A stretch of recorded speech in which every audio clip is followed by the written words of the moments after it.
On today's edition of Nice Ron, we have this Beverly Hills Aurora ceiling fan, which of course was designed by Ron Rezick. Hence why I started this with Nice Ron, because this was Nice Ron, if somehow you are watching this. A great fan, absolutely love it. It's a great design.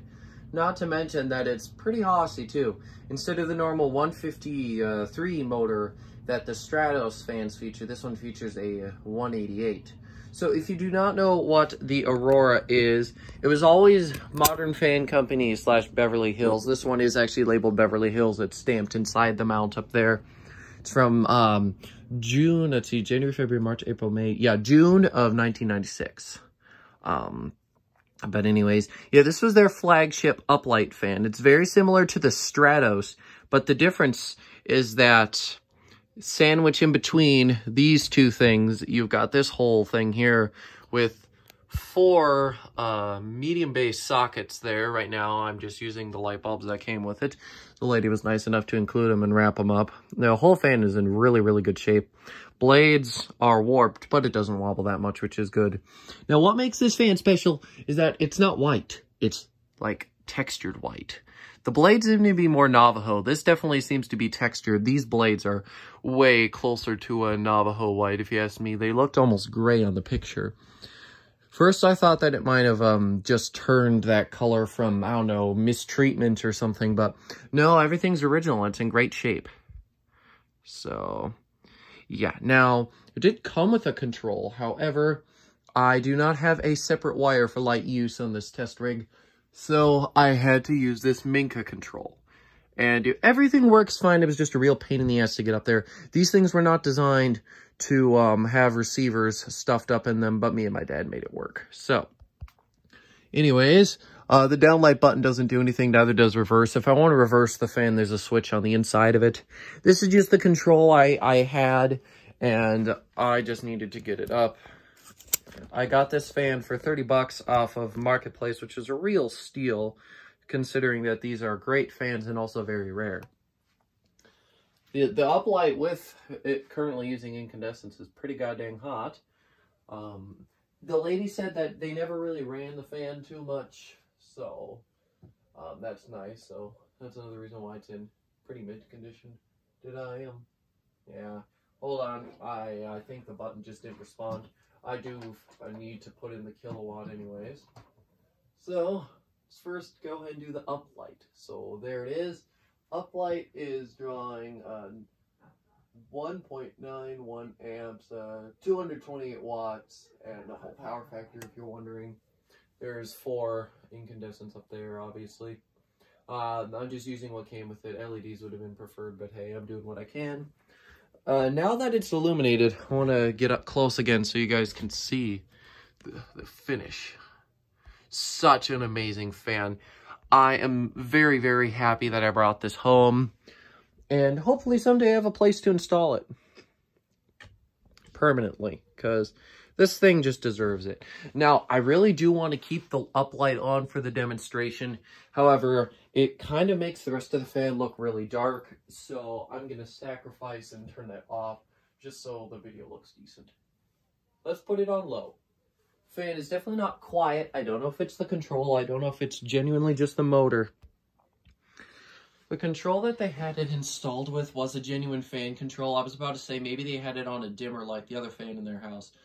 But I don't think so, because I literally have the control it came with.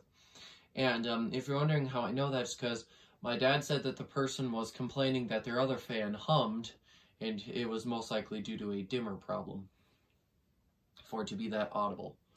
Anyways, they were getting rid of it because the guy didn't like ceiling fans. Big plus for me, because this is a very rare fan. We've seen them pop up. Chandru has one, and we've seen other ones pop up. However, not many people have actually gone for them, unfortunately. So many of them have gone, I'm sure. But, hey, these are super cool. I always did like the Stratos, but I think I like this more. This is just so cool. And I'm really glad that it doesn't have a downlight. I don't like these with downlights. That little downlight, that little spotlight downlight, like the one that Chandru has, that one I don't hate. But the other one, the big glass dome, I absolutely hate. I don't like how it extends down further. I'm not a big fan of it. I like it exactly like this. This is my dream combo right here.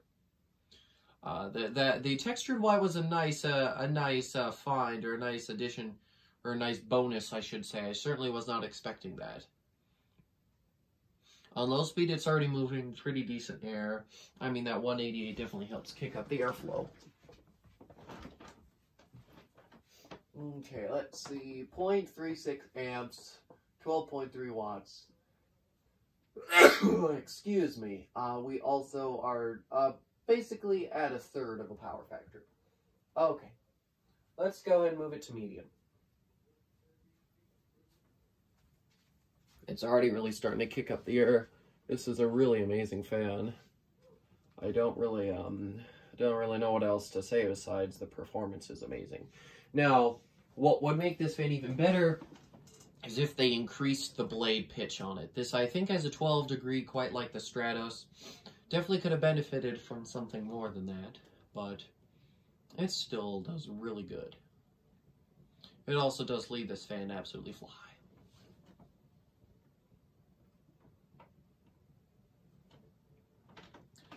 So yeah, here's medium. Now, I don't exactly know when this fan was designed. I know the Stratos was designed in like 1986 or something like that. I don't know when this one was. However, it was discontinued around 2001, 2001, somewhere around that area. And that by then it was the Modern Fan Company. However, like I mentioned earlier, this fan does have Beverly Hills stamped in the top of it, so it's most certainly a Beverly Hills product. Okay, let's go ahead and take it up to high. But first, I'm going to go take another look at the kilowatt here. 0.50 amps, 30.1 watts, and half a power factor. Here's high. It does wobble for a second, but then once it gets up to full speed, it evens out. Very, very fast, very, very powerful. This is really an amazing fan.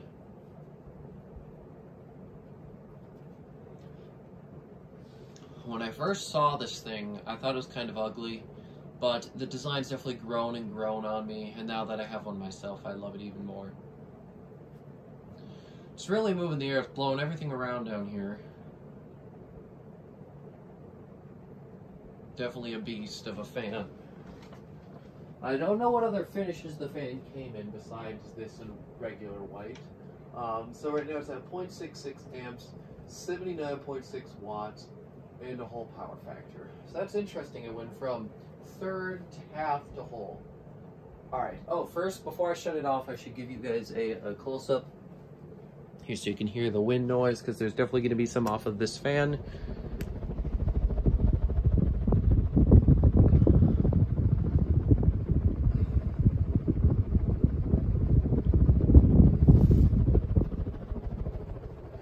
This fan really is a beast. It is such a cool design too.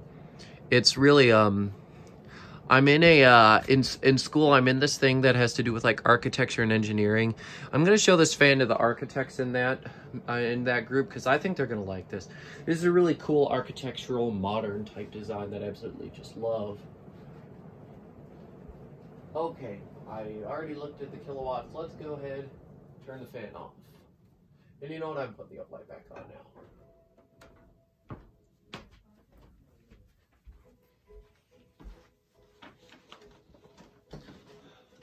Such an amazing fan. It looks really, really cool.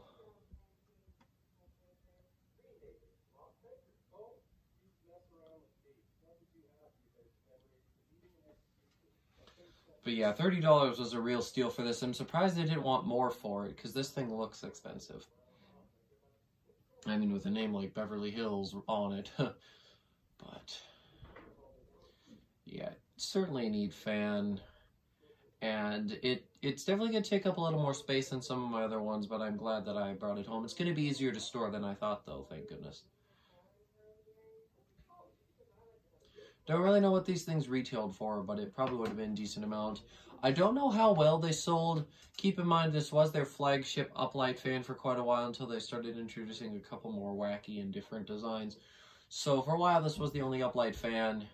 Eventually, though, it was discontinued, like I said, and then they replaced it with the new Aurora in 2003. There, I believe, was both a down rod and a flush mount version. If there wasn't right away, they added the flush mount version the next year.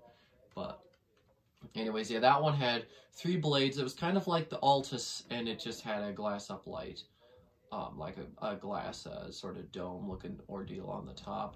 And then that one eventually did get discontinued as well. But yeah, these are really, really cool fans.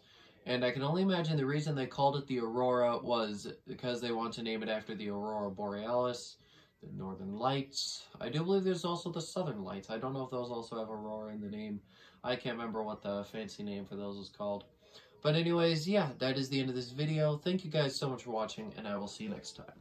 Goodbye.